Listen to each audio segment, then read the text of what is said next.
इस कार्यक्रम के प्रायोजक हैं कृषि एवं किसान कल्याण मंत्रालय, भारत सरकार।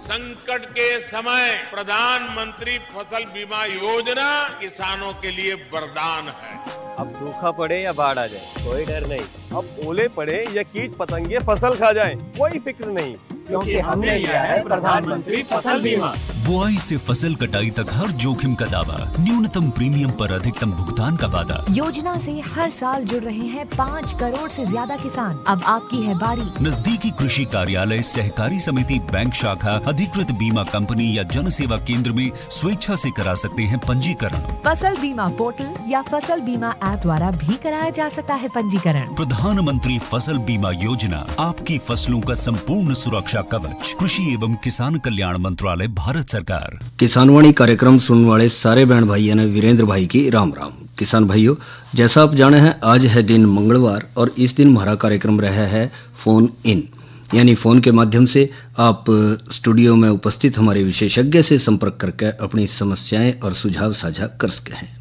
इसके लिए किसान भाई अपना फ़ोन नंबर नोट कर लें। फ़ोन नंबर रहेगा 0174421 फ़ोन नंबर एक बार फिर नोट कर लें, 01744 221 322। और आज का हमारा फ़ोन इन का विषय है प्राकृतिक खेती क्यों और कैसे। और हमारे विशेषज्ञ हैं डॉक्टर हरिओम जी, पूर्व कृषि वैज्ञानिक एवं राजकीय प्रशिक्षण सलाहकार प्राकृतिक खेती, और इनसे बातचीत कर रहे हैं गिरधारी भाई। तो भाइयों, आओ सुने कार्यक्रम फोन इन। कार्यक्रम के सभी सुनने गिरधारी की राम राम। साथियों, दिन मंगलवार कार्यक्रम फोन इन, और फोन इन में हम लाए एक ऐसे विषय जो जरूरी है समय और परिस्थिति के हिसाब से, ताकि जो हमारा किसान साथी है उससे संबंधित जो समस्याएं उसकी हैं वो हमारे सीधे विशेषज्ञ से अपनी समस्या का समाधान पा करके एक अच्छी खेती कर सके और उसकी आय दुगुनी हो। और इस विषय में आज जो हमने विषय लिया है वह है प्राकृतिक खेती क्यों और कैसे। बातचीत में हिस्सा ले रहे हैं डॉक्टर हरिओम, जो राज्य प्रशिक्षण सलाहकार हैं प्राकृतिक खेती हरियाणा में। डॉक्टर साहब, आपका कार्यक्रम में स्वागत है। धन्यवाद। डॉक्टर साहब, सबसे पहले तो आपको बहुत बधाई कि अभी आपको जो है पद्मश्री अवार्ड जो हमें मिला है, और उसके लिए आपका नाम है और बड़ी मेहनत से ये सम्मान मिलता है, और इसके लिए अपनी तरफ से, सभी श्रोताओं की तरफ से, आकाशवाणी की तरफ से आपको बधाई देता हूँ। धन्यवाद जी। डॉक्टर साहब, यही सबसे पहले बात कर लें कि इतना बड़ा रुतबा पद्मश्री अवार्ड, इसके लेने में एक लंबा सफर आपका रहा होगा। तो पहले हम ये जानना चाहेंगे कि किस तरह से तो आप प्राकृतिक खेती से जुड़े और कैसे इस क्षेत्र में आप आगे बढ़े। किसान भाइयों को मेरा नमस्कार। गिरधारी जी, सबसे पहले तो मैं प्रधानमंत्री जी का धन्यवाद करना चाहूँगा कि उन्होंने इस ऑनर के लिए मुझे चयनित किया, और जो एक मिशन प्रधानमंत्री जी का है उसको पूरा करने में आचार्य देवव्रत जी, जो महामहिम राज्यपाल गुजरात सरकार हैं, वो एक जी जान से इस मुहिम को पूरा करने में लगे हुए हैं और पूरे देश में इसको फैलाने में जुटे हुए हैं जी। तो मैं भी एक आरंभ से एक ऐसे परिवार से था जो एक गरीब परिवार था। माँ बाप, मेरे पेरेंट्स जो थे इलिटरेट थे, उन्होंने काफ़ी मेहनत करके हमें पढ़ाया, और ज़्यादा अच्छी स्थिति भी नहीं थी परिवार की जी। और खेतों में मैंने काम भी किया हुआ है, जैसे बचपन में छुट्टियां होती थी तो उसमें हम काम करते थे खेत में जा करके। तो इस तरह से हमारी एजुकेशन जब आगे बढ़ती चली गई, तो जब HAU हिसार में जब एडमिशन हुआ हमारा, BSc agriculture CCS HAU Hisar से की, MSc वहाँ से की, और बाद में सर्विस ज्वाइन करने के बाद इन सर्विस PhD की हमने जी। तो PhD में भी एक कुदरत का, ईश्वर की कृपा कहो कि उसमें भी मैं गोल्ड मेडलिस्ट रहा, जो यूनिवर्सिटी का 1995 की जो बेस्ट रिसर्च थी यूनिवर्सिटी की, वो अवार्ड मुझे मिला। तो उसके बाद जैसे मैं कंटिन्यूसली इसमें काम करता रहा, तो मैंने ज़्यादा काम मेरा धान गेहूं फसल चक्कर में हुआ जी।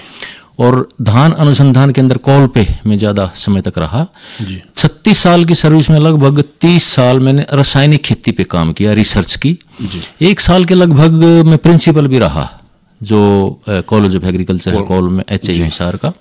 और इसके बाद लास्ट के जो 5-5.5 साल थे उसमें मैं कृषि विज्ञान केंद्रों का इंचार्ज रहा। सबसे पहले मैं कैथल के किसान कृषि विज्ञान केंद्र में रहा 2014 से लेकर के। उसके बाद लास्ट के 3 साल में यहाँ कृषि विज्ञान केंद्र कुरुक्षेत्र में एक इंचार्ज के तौर पे मैंने काम किया।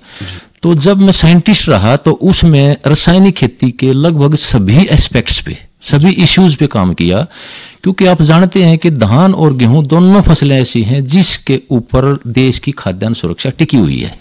तो इसमें क्या था कि जब काम मैंने किया तो उसमें एक चीज सामने उजागर हो रही थी, और किसान का बेटा होने के नाते एक चीज चुभती थी हमें कि लगातार किसान का खर्चा बढ़ता जा रहा है और जमीनों का स्वास्थ्य घटता जा रहा है, पानी की उपलब्धि घटती जा रही है। इसके साथ साथ 1990 के बाद तो जब ये अवशेषों में आग वगैरह लगानी शुरू करी किसानों ने, और इसके साथ साथ 2-2 फसलें धान की लेनी शुरू की, तो एक स्थिति बिगड़ती चलेगी वहां से हमारी। तो वहां जब रासायनिक खेती में काम किया तो चीजें सुलझने की बजाय उलझती चलेगी, प्रश्न उठते चले गए कि इस तरह से कब तक हमारा एक वातावरण है, हमारी जमीनें हैं, हमारा पानी है, कब तक हमारा साथ देगा। और जो लगातार खर्चा बढ़ रहा है, लगातार यूरिया जैसे DAP जैसे खादों की क्वांटिटी किसान की बढ़ती जा रही है, क्योंकि जमीन में जान नहीं रही है। तो उसकी वजह से जैसे जैविक कार्बन है जमीनों का घटता जा रहा है, ताकत घटती जा रही है, पोषक तत्व घटते जा रहे हैं, और इसकी वजह से जो फसल है उसकी जो जमीन है उसकी जरूरत पूरी नहीं कर पा रही है। तो उसकी वजह से लगातार अब किसान का खर्चा बढ़ता जा रहा है, जमीनों में जो खाद की मात्रा वो भी बढ़ती जा रही है। विशेषकर यूरिया, एक आजकल आप देखते हैं सब्जियों में कोई एक लिमिट नहीं रही है जी। मैं देखता हूं, किसानों से बात करता हूं, जैसे आलू और गोभी जैसी फसलें हैं, ये रिपोर्ट आ रही हैं कि कोई किसान 8 से 10 बैग यूरिया के भी डाल रहा है जी, ताकि अर्ली सब्जी आ जाए, क्योंकि अर्ली सब्जी में ही रेट मिलेंगे या लेट सब्जी में ऑफ सीजन में रेट मिलेंगे जी। इसके अलावा DAP अलग रह जाता है, म्यूरेट ऑफ पोटाश अलग रह जाता है। तो एक तरह से हम खाद यानी कि जहर ही खा रहे हैं जी। और यूरिया अधिक डालने का मतलब ये है कि दूसरे जो 17 पोषक तत्व हैं उनका एक इम्बैलेंस हो जाता है, क्योंकि 17 के 17 जरूरी हैं। ये हो सकता है कि जो सूक्ष्म पोषक तत्व हैं वो 8 हैं, वो उनमें हो सकता है बिल्कुल थोड़ी मात्रा में फसल को जरूरत पड़े, लेकिन अगर 17 में से एक भी, जैसे जिंक है उदाहरण के तौर पे, उसकी कमी आ जाती है तो बाकी 16 का फायदा बहुत कम होता है या ना के बराबर होता है। तो इसमें जो नाइट्रोजन है यूरिया के थ्रू एक पे ही हम जुटे हुए हैं शुरू से ही। अब DAP जब आने लगा है कि जब फास्फोरस की भी कमी आने लगी है, म्यूरेट ऑफ पोटाश तब आने लगा जब पोटाश की कमी हमें दिखाई दे गई है, फसल की ऊपर नुकसान करने लग गई है। तो इसमें जब लगातार एक जहर हम डालते जा रहे हैं तो इसमें एक तो इम्बैलेंस भी हो रहा है न्यूट्रिएंट्स का। और आप देखते हैं डॉक्टर के पास देते हैं तो अब आप जो मल्टी न्यूट्रिएंट जो टैबलेट देते हैं डॉक्टर, उसमें जिंक भी होता है, मैंगनीज भी होता है, आयरन भी होता है, कई तरह के क्यों होते हैं कि जमीन में कमी हो गई है उनकी जी। अनाज में कमी हो गई है, चारे में कमी हो गई है, हमारे दूध में और अनाज में कमी हो गई है उनकी, तो इम्बैलेंस हो गया है। इसके अलावा जब खाद हम पार्टिकुलरली यूरिया जैसे ज्यादा डालते जा रहे हैं तो उसमें कीड़े और बीमारियां भी बढ़ती जा रही हैं। तो उसकी वजह से जो रासायनिक दवाइयां हैं, जो जहर हैं, वो भी हमारे ज्यादा अप्लाई होते जा रहे हैं, जिसकी वजह से जो उसका जो रेजिड्यूज हैं वो सब्जियों में रह जाते हैं। यहाँ तक कि जो दूध है, जो माँ का दूध है, पशुओं का दूध है, सब्जियां हैं, उनमें लगातार इन चीजों की मात्रा। एक फोन ले ले जी जी। हेलो हेलो, नमस्कार डॉक्टर साहब। नमस्कार जी, कहाँ से बोल रहे हैं? मैं जिला सहारनपुर से बात कर रहा जी। अपना नाम? विकास कुमार जी। विकास जी, क्या पूछना है? सर, गेहूं की फसल लगा रखी। अच्छा। तो क्या नाम है, बिजाई करवाई थी सर रूटर से, तो क्या नाम है उसमें खेत में छिद्दा जमा जी, अनाज छिद्दा हो रहा है। अच्छा जी। अच्छा डॉक्टर साहब जी, ये छिद्दा जमने के तो कई कारण हो सकते हैं कि इसमें एक तो आपका या तो बीज कम डला हो या उस टाइम पे नमी कम हो आपकी। नमी तो ठीक थी जी, क्या नाम 2.25 बीघे बहाने में जी, क्या नाम 25 किलो बीज गिरा था जी।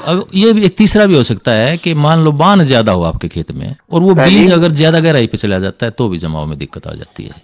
तो उसमें कुछ ना कुछ आपकी, या तो जैसे 11वें महीने में आपने बिजाई की थी इसकी। हाँ जी।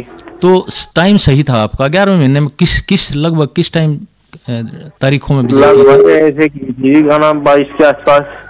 22 तारीख जी। हाँ ठीक था टाइम, तो फिर थोड़ा सा लेट तो थे आप। क्योंकि 10-12 तक ही बिजाई कर लेते हैं, ज़्यादातर 15 तक ही कर लेते हैं। थोड़ा सा लेट तो थे, लेकिन लेट की वजह से पौधों की संख्या में कमी नहीं होनी चाहिए थी, या तो उसमें बीज में आपकी पैदावार ठीक हो निकले। देखिए जी, इसमें आज हम बात करें प्राकृतिक खेती पे, तो प्राकृतिक खेती में जो हम डालते हैं वो मैं आपको बता सकता हूँ। आज रासायनिक के बारे में नहीं बता पाएंगे हम क्योंकि उसमें प्राकृतिक खेती में आप करते हैं तो उसमें थोड़ा अगर मान लो जम रहा है तो उसमें जैसे जीवाणुओं की संख्या बढ़ाते हैं प्राकृतिक खेती में, जीवामृत, घनजीवामृत वगैरह डालते हैं, तो उनके प्रयोग से हम इसकी पैदावार भी बढ़ा सकते हैं। डॉक्टर साहब, आपका एक लंबा सफर है ये, लेकिन इस लंबे सफर की शुरुआत होती है अपने जन्म स्थान से। तो आपका जन्म स्थान कहाँ पे है? जन्म स्थान मेरा सिवाना माल है, सफीदों तहसील में जी, और जींद जिला में। तो आपकी जो आरंभिक शिक्षा है वो गांव में हुई या शहर में हुई? आरंभिक शिक्षा कुछ मेरी गांव में हुई, उसके बाद सोनीपत शहर में हुई, SM Hindu high school Sonipat में।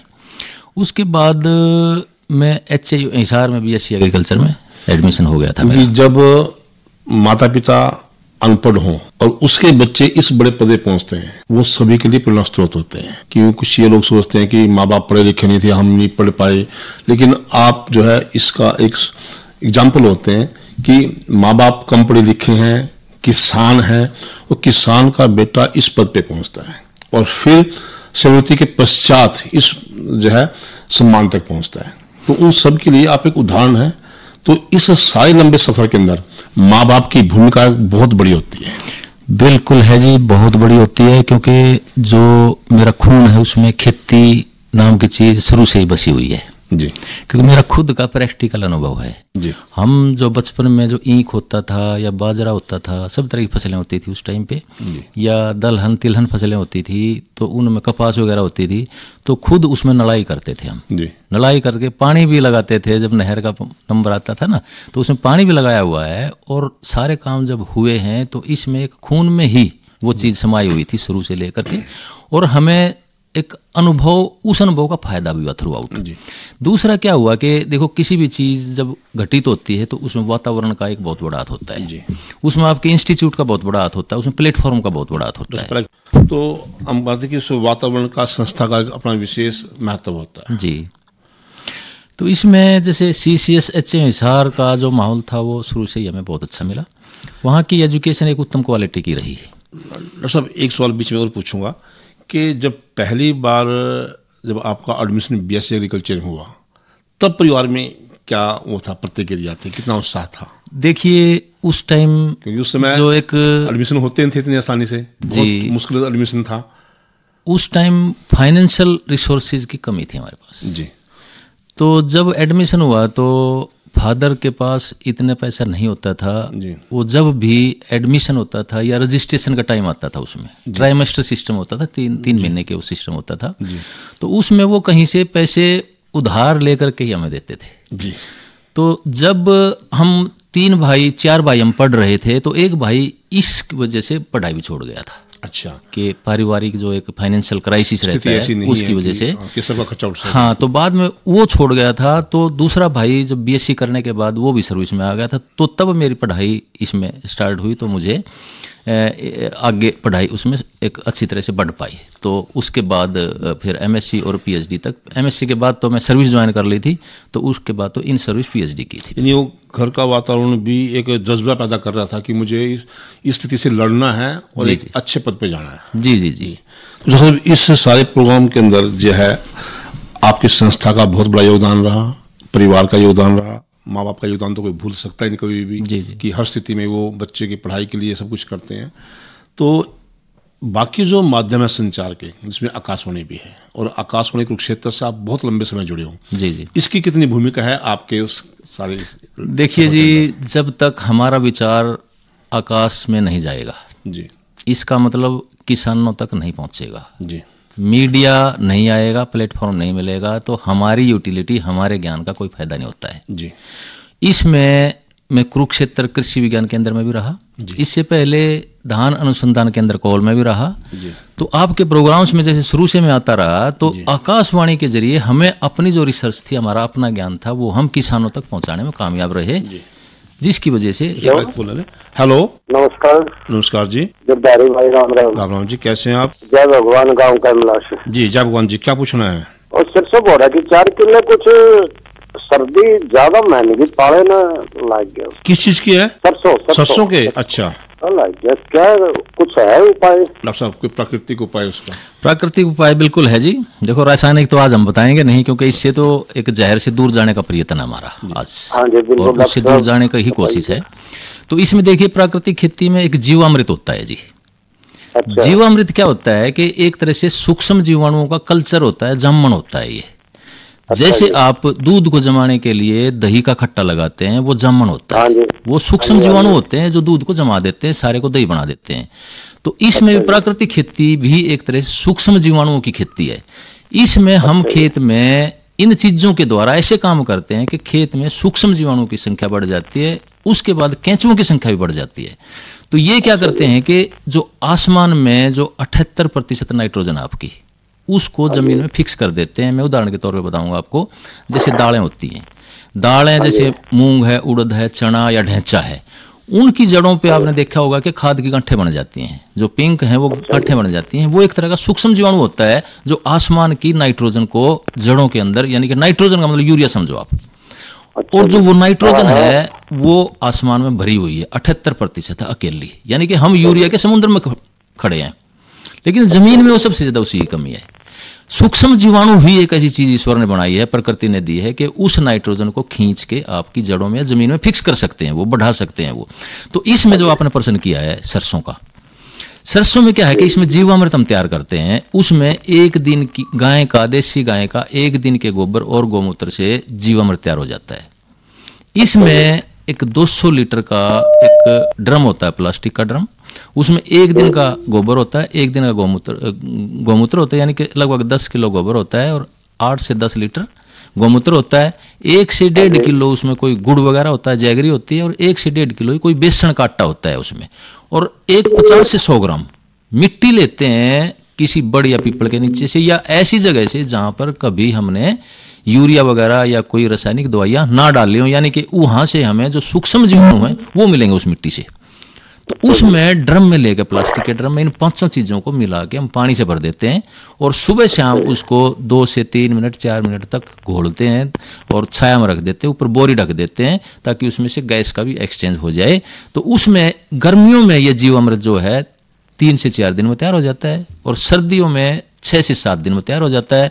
और इसको फिर हम पानी के द्वारा जब सिंचाई देते हैं, उसमें नक्के के ऊपर सुराख करके रख देते हैं, या जहां ट्यूबवेल की औधी होती है उसके ऊपर सुराख करके रख देते हैं, और पानी के साथ सारे खेत में चला जाता है। सूक्ष्म जीवाणु बढ़ जाते हैं खेत में।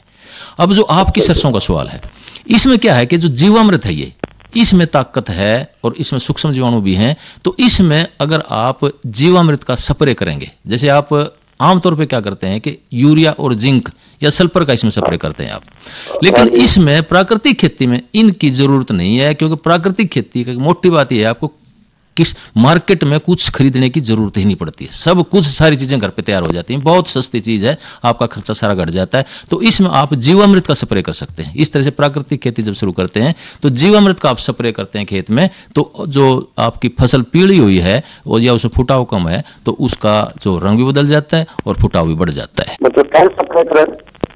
जी आप इसमें प्राकृतिक खेती की तरफ बढ़िए, और थोड़े एरिया से शुरू कीजिए, ज्यादा एरिया से नहीं, थोड़े से शुरू कीजिए। आपका जो खर्चा है ना सारा यूरिया वगैरह का, आगे आपको यूरिया नहीं मिलने वाला है।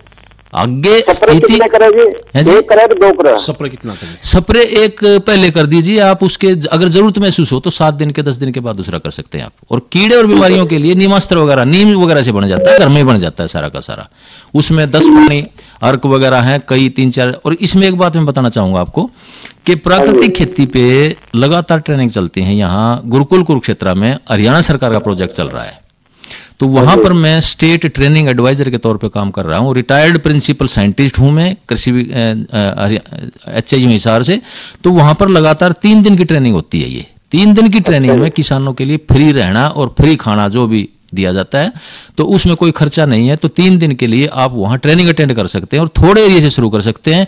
और ट्रेनिंग अटेंड करने के लिए आप अपने जिले के जो डिप्टी डायरेक्टर एग्रीकल्चर हैं, DDA हैं, या एसडीओ है या एडीओ हैं, उनके थ्रू नाम लिखवा करके आप वहां ट्रेनिंग अटेंड करने के लिए आ सकते हैं। और थोड़ा एरिया से शुरू करें और जब आपका अनुभव हो जाए तो आप इसको एरिया बढ़ा सकते हैं। फिर ठीक है डॉक्टर साहब, बहुत बहुत धन्यवाद, शुक्रिया।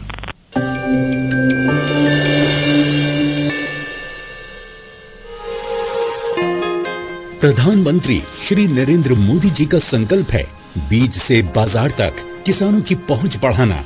देश के अन्नदाताओं के लिए भारत सरकार ने जुलाई 2020 में एग्रीकल्चर इंफ्रास्ट्रक्चर फंड योजना की शुरुआत की थी, जिससे कृषि क्षेत्र को भरपूर लाभ मिल रहा है। इस आधुनिक इंफ्रास्ट्रक्चर से कृषि आधारित उद्योग लगाने में एक बहुत बड़ा बदलाव आएगा और बहुत बड़ी गति आएगी। साथियों, अब हम उस स्थिति की तरफ बढ़ रहे हैं जहां गांव के कृषि उद्योगों से फूड आधारित उत्पाद शहर जाएंगे और यही तो आत्मनिर्भर भारत अभियान का संकल्प है। एग्री इंफ्रा फंड योजना के माध्यम से केंद्र सरकार किसानों को फसल उपरांत बुनियादी ढांचे और सामुदायिक कृषि संपत्तियों के विकास के लिए आर्थिक सहायता प्रदान कर रही है। इसके लिए 1 लाख करोड़ रुपए से अधिक का बजट आवंटित किया गया है। योजना के तहत 2 करोड़ रुपए तक के ऋण पर 3% ब्याज सब्सिडी और क्रेडिट गारंटी की सुविधा प्रदान की गई है। कोई भी किसान, कृषि उद्यमी, एफपीओ, प्राथमिक कृषि सहकारी समितियां, स्वयं सहायता समूह, कृषि उपज मंडी समितियां इत्यादि इस योजना का लाभ लेकर गोदाम, प्राथमिक प्रसंस्करण इकाइयां, cold chain, custom hiring centre, छंटाई एवं ग्रेडिंग यूनिट इत्यादि स्थापित कर सकते हैं। साथ ही कृषि संबंधित आधुनिक तकनीकों के विकास जैसे कि drone, remote sensing, blockchain, IoT इत्यादि के लिए भी योजना के तहत लाभ लिया जा सकता है। लोन लेने की प्रक्रिया बेहद सरल है। ऑनलाइन पोर्टल agriinfra.dac.gov.in पर लॉगिन करके आवेदन किया जा सकता है। सभी आवेदनों का तुरंत निस्तारण किया जा रहा है। इस योजना ने अब तक सफलता की कई मिसालें कायम की हैं, जैसे कि मध्य प्रदेश के लाभार्थी विपिन त्रिपाठी ने एग्रीकल्चर वेस्ट से बायोफ्यूल बनाने का इनोवेटिव प्राइमरी प्रोसेसिंग सेंटर लगाया है।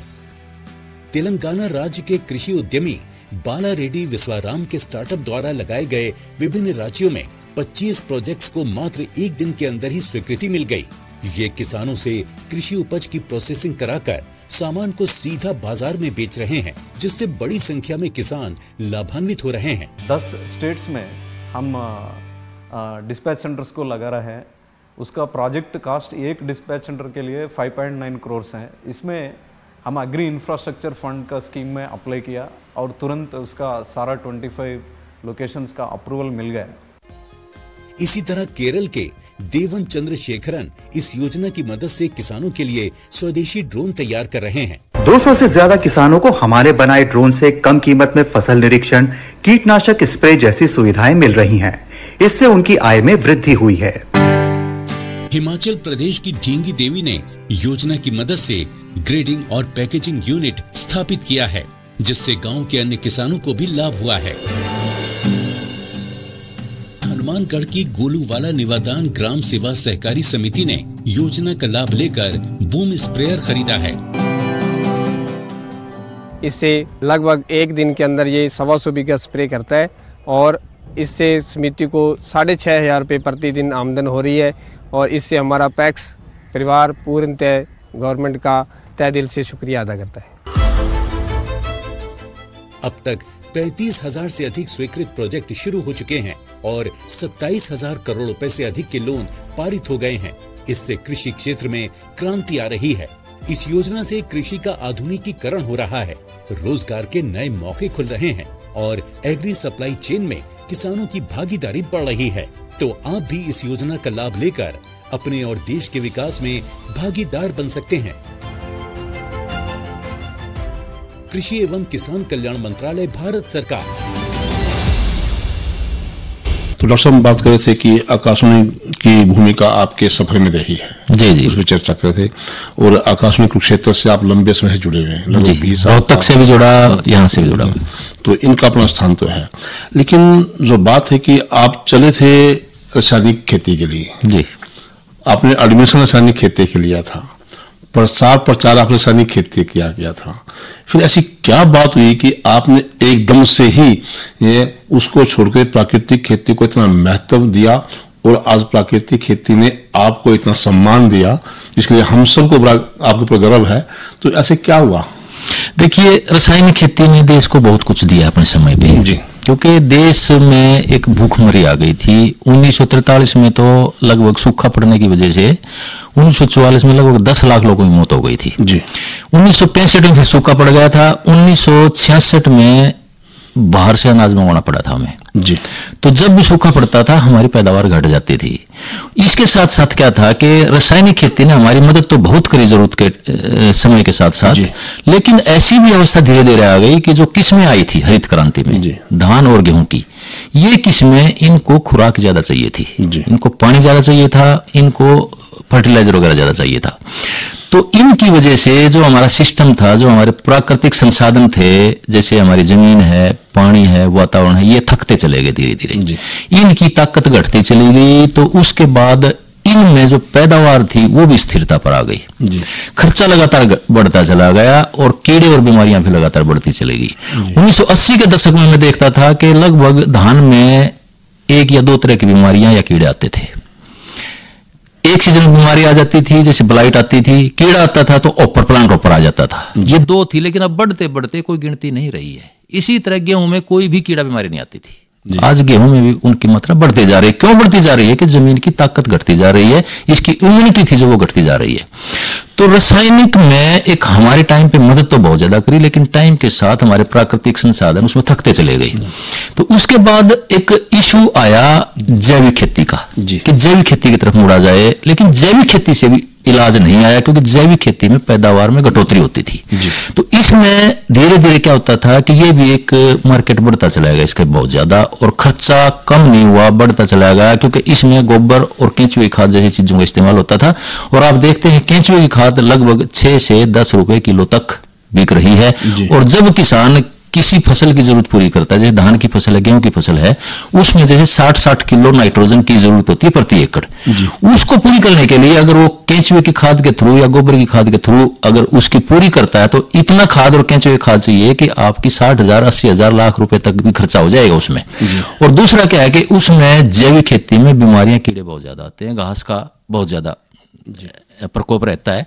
तो उसमें भी अब क्या है कि जैविक के नाम पे बाजार में ना जाने कितने इनपुट आ गए, कोई ह्यूमिक एसिड के नाम पे, कोई नीम ऑयल के नाम पे, पता नहीं कितनी कितनी चीजें आगे, कितनी कंसंट्रेशन में चीजें आ रही हैं। और भी दूसरा कोई बायो फर्टिलाइजर के नाम पे, जिंक का बायो फर्टिलाइजर है, फास्फोरस को सोल्युबलाइजिंग बायो फर्टिलाइजर, जितने भी पोषक तत्व हैं उनको उपलब्धि बढ़ाने वाले बायो फर्टिलाइजर या जीवाणु युक्त बायो फर्टिलाइजर आते जा रहे हैं बाजार में।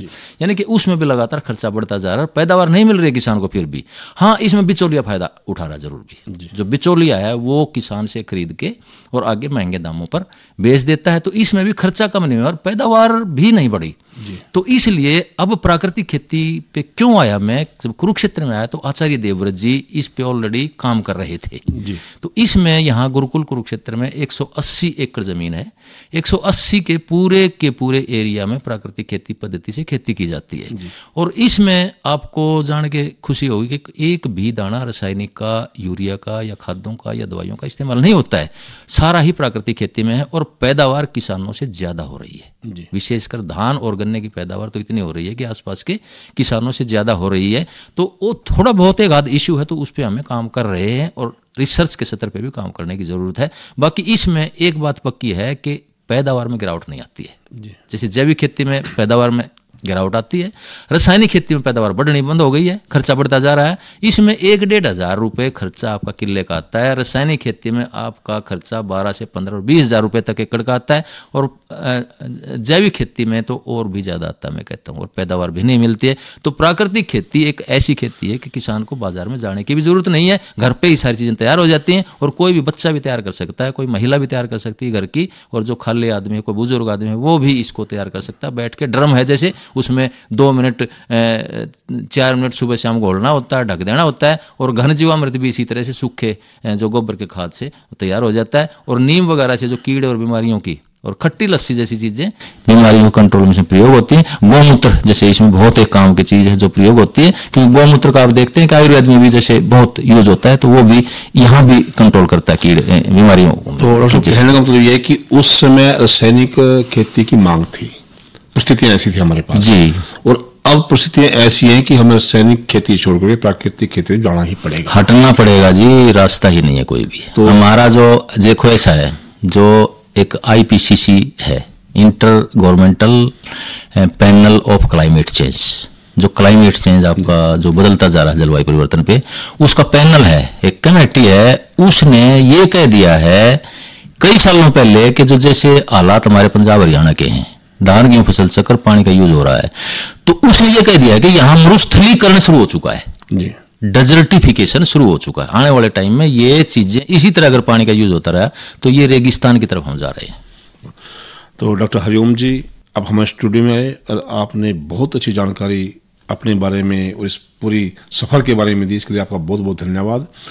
और एक बार फिर आपको पद्मश्री सम्मान के लिए आकाशवाणी की तरफ से, हमारे श्रोताओं की तरफ से बहुत बहुत बधाई, बहुत बहुत धन्यवाद जी। ये तो सुन रहे थे भाई कार्यक्रम फोन इन, और आज का विषय था प्राकृतिक खेती क्यों और कैसे, और विशेषज्ञ थे डॉक्टर हरिओम जी, पूर्व कृषि वैज्ञानिक एवं राजकीय प्रशिक्षण सलाहकार प्राकृतिक खेती, और इनसे बातचीत कर रहे थे गिरधारी भाई। इस कार्यक्रम के प्रायोजक हैं कृषि एवं किसान कल्याण मंत्रालय, भारत सरकार। अरे अरे अरे क्या कर रहा है? इधर इधर इधर हम बोल रहे हैं तेरे बीजू का।